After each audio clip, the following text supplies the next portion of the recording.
ব্যাপক হারে ঋণ গ্রহণের মাধ্যমে দেশের ঋণ ধারণ সক্ষমতাকে ঝুঁকির মধ্যে ফেলা হয়েছে, যার ফলে আমাদের ঋণ ধারণ সক্ষমতার ঝুঁকি নিম্ন থেকে মধ্যম মানে অবনমিত হয়েছে। আমাদের রেটিং কমে গেছে, যেখানে নিম্ন হারে ছিল এখন এটা মধ্যম লেভেলে চলে আসছে, অর্থাৎ এটা আমাদের সব কস্টকে বাড়িয়ে দিচ্ছে।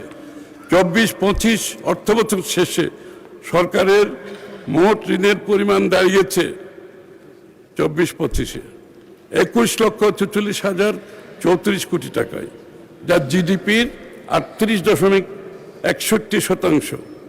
এর মধ্যে অভ্যন্তরীণ ঋণের পরিমাণ 11,94,853 কোটি টাকা, যা জিডিপির 21.51%। অন্যদিকে বৈদেশিক ঋণের পরিমাণ 9,49,181 কোটি টাকা, যা জিডিপির 17.10%। আমরা উত্তরাধিকার সূত্রে পেলেও এই ঋণ ও ঋণের সুদ আমাদেরকে যথাসময়ে পরিশোধ করতে হচ্ছে, যা সরকারের রাজস্ব ব্যবস্থাপনার উপর চাপ সৃষ্টি করছে। এই ঋণ তো মাননীয় স্পিকার আমাদেরকে বইতে হচ্ছে, এবং এটার কষ্ট আমাদেরকে বইতে হচ্ছে, ইন্টারেস্টও বইতে হচ্ছে।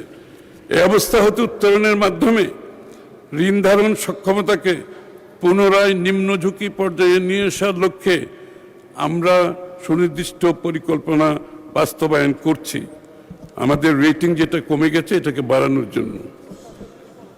মাননীয় স্পিকার, ঋণ নির্ভর অর্থনীতিকে বিনিয়োগ নির্ভর অর্থনীতিতে রূপান্তর করছি। এই প্রক্রিয়ায় সরকারি বিনিয়োগের রিটার্ন অন ইনভেস্টমেন্ট বৃদ্ধির মাধ্যমে জিডিপি প্রবৃদ্ধিও ত্বরান্বিত হবে। আমাদের সরকারের ইনভেস্টমেন্টগুলোকে আমরা কোয়ালিটি ইনভেস্টমেন্টে নিয়ে যাচ্ছি।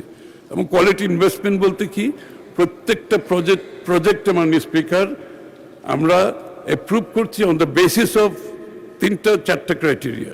একটা হচ্ছে ভ্যালিউ ফর মানি, আচ্ছা রিটার্ন অন ইনভেস্টমেন্ট, থার্ড হচ্ছে এমপ্লয়মেন্ট ক্রিয়েশন, ফোর্থ হচ্ছে এনভায়রনমেন্টাল কনসিডারেশন। এই 4টি ক্রাইটেরিয়া মিট না করলে মাননীয় স্পিকার আমরা কোনো প্রজেক্ট অ্যাপ্রুভাল দিচ্ছি না।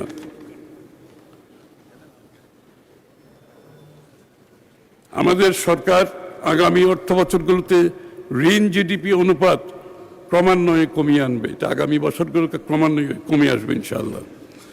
ব্যাংক হতে ঋণ গ্রহণ, ব্যাংক বরোয়িং কমিয়ে আনার নীতির অংশ হিসাবে আগামী অর্থ বছরে এই খাত হতে ঋণ গ্রহণ 6,000 কোটি টাকা হ্রাসের প্রস্তাব করছি।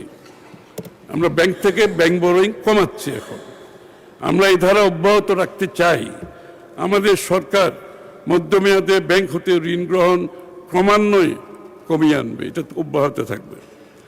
পুঁজিবাজার উন্নয়নের মাধ্যমে সরকারি অর্থায়ন কাঠামো, ফাইন্যান্সিয়াল আর্কিটেকচার পুনর্বিন্যাস করা হচ্ছে, এবং এই প্রক্রিয়ায় রাষ্ট্রায়ত্ত প্রতিষ্ঠানসমূহকে পুঁজিবাজারে তালিকাভুক্তির উদ্যোগ নেওয়া হচ্ছে।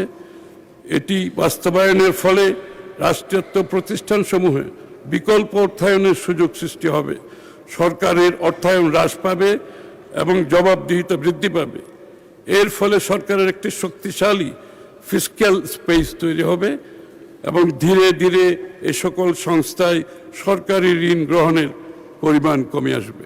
স্টেট ওন এন্টারপ্রাইজ থেকে আমরা গ্র্যাজুয়ালি তাদের লস সাপোর্ট করতে গিয়ে একটা বড় এক্সপেন্ডিচার, যেটার কারণে ব্যাংকটাকে বড় করতে হয় মাননীয় স্পিকার, আমরা সেখান থেকে সরে আসছি। এখন অ্যাসেট সিকিউরিটাইজেশন, বন্ড মার্কেট উন্নয়ন, ইকুইটি ফাইন্যান্সিং ইত্যাদির মাধ্যমে পুঁজিবাজারে বিভিন্ন ইনস্ট্রুমেন্ট সরবরাহ বৃদ্ধি করে বেসরকারি খাতের জন্য বিকল্প অর্থায়নের সুযোগ সম্প্রসারিত করার উদ্যোগ নিচ্ছি, যা ব্যাংক ব্যবস্থার উপর বেসরকারি উদ্যোক্তাদের নির্ভরতা হ্রাস করবে। এখন মাননীয় স্পিকার সবাই হাই স্ট্রিট ব্যাংক থেকে বড় করে, যেটা হওয়ার কথা ছিল না, যে কারণে আজকে হাই স্ট্রিট ব্যাংকগুলোর আজকে যে দুরবস্থা আমরা দেখতে পাচ্ছি। আমাদের বিকল্প অর্থায়ন পরিকল্পনা, অল্টারনেটিভ ফাইন্যান্সিং, আমাদের বিকল্প অর্থায়ন পরিকল্পনার অংশ হিসাবে হংকং, লন্ডন ও নিউ ইয়র্কে কেবল বাংলাদেশ বিনিয়োগের জন্য বাংলাদেশ ডেডিকেটেড ফান্ড, কেবল বাংলাদেশে বিনিয়োগের জন্য তহবিল সংগ্রহের লক্ষ্যে বেসরকারি পর্যায়ে তহবিল গঠনের উদ্যোগ নেওয়া হচ্ছে। এটা বাংলাদেশ ডেডিকেটেড ফান্ড, এটা ফ্লোট করা হবে হংকং, লন্ডন স্টক মার্কেটে, এবং এটা শুধু বাংলাদেশে বিনিয়োগ হবে। এটা কোনো ঋণ নয়, ইট ইজ পিওর ইকুইটি, এটা কোনো সরকারের দায় নাই, এবং যারা ইনভেস্টমেন্ট করবে শুধু তাদেরই দায়। এসব তহবিল চালু হলে তার দেশের আর্থিক ব্যবস্থার উপর অতিরিক্ত চাপ সৃষ্টি না করে বৈদেশিক বিনিয়োগ হিসাবে কাজ করবে। এটা অ্যাকচুয়ালি ফরেন ইনভেস্টমেন্ট পর্যায়ে পড়ে, যা সরকারি ও বেসরকারি উভয় খাতের বিনিয়োগ প্রকল্পে সহায়ক ভূমিকা পালন করবে। মানে স্পিকার, এই ইকুইটি কিন্তু সরকারও, সরকারি এসওই, স্টেট ওন এন্টারপ্রাইজগুলো সেখানেও বিনিয়োগ হবে, সেখানে সরকারের চাপ কমে যাবে, আমাদের তাদেরকে যে সাবসিডাইজ করতে হয় তাদের লসের জন্য। সর্বোপরি আমাদের সরকার অভ্যন্তরীণ উৎস হতে ঋণ গ্রহণের ক্ষেত্রে বেসরকারি খাত যাতে কোনোভাবেই ক্রাউডেড আউট না হয় সেই প্রক্রিয়া অব্যাহত থাকবে।